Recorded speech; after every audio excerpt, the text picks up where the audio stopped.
Now, a lot of us have heard certain things, and so we accept it as true, and a lot of us actually prevent ourselves from earning a lot of money because of what we say to ourselves. We talk to ourselves about money all the time, and in fact, 75% of our days are consumed with thoughts about money, and unfortunately, most of them are wrong. So I want to clear this up by giving you 5 phrases that you should avoid when thinking and talking about money. Number 1, it's too expensive. Now, we've all heard people say, it's too expensive. That car is too expensive. That shirt is too expensive.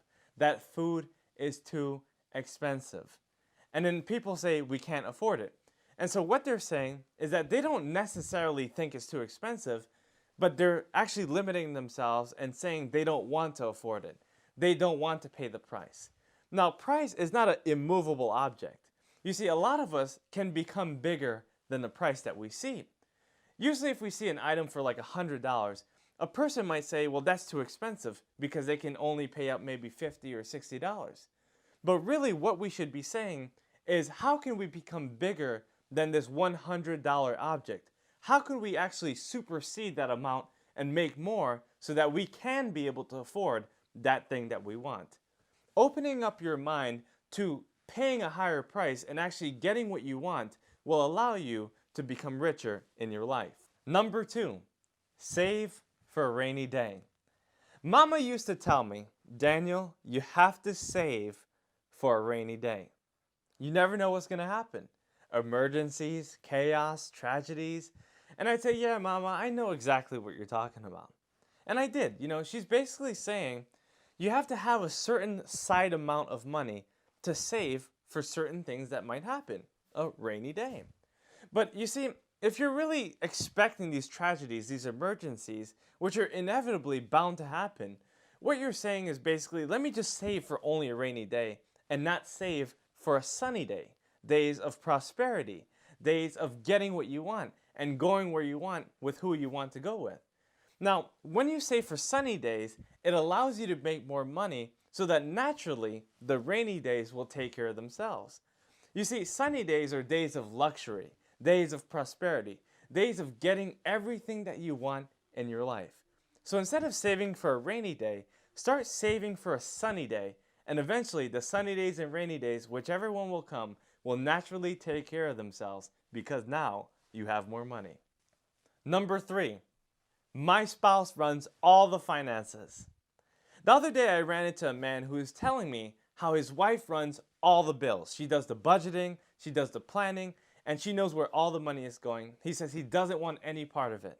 Now I asked this man about his financial predicament, and he told me how he wasn't doing that well. He said he was in so much debt, and he really wanted to learn what it took to make more money.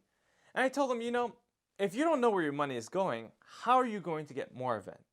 You see, in order to get more of what you want, you have to take care of the little that you have. If you want $10,000, you must first show the universe that you can take care of $1,000. Once you take care of 1,000, you'll get your 10,000. If you take care of 10,000, you'll get your 100,000 and your million and your 10 million and of course your billions if that's what you want. You see, you have to have control of where your money is going because money reacts to our attitudes about it.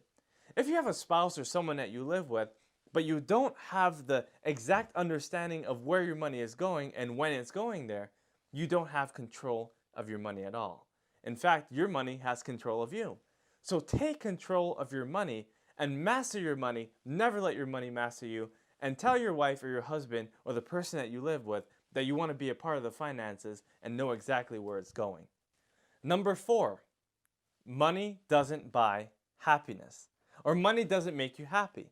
Now, we've all heard people say this, and what they're basically saying is they're looking at people on TV and they're seeing rich people who go through divorces and financial despair or bankruptcy, and they're saying, look what happened to these people. They made millions, they've lost it all, now money doesn't make you happy. Well, that's a really erroneous thought because what you're saying is actually contradicting what you actually believe. Because look, if I gave you money, I'm pretty sure you'd be happy, right? If you found $100 on the floor, you'd be happy. Now, it's not the actual money that makes you happy, but it's what you can get with that money, the assurance that money provides, that money confidence that you have because you have some extra money.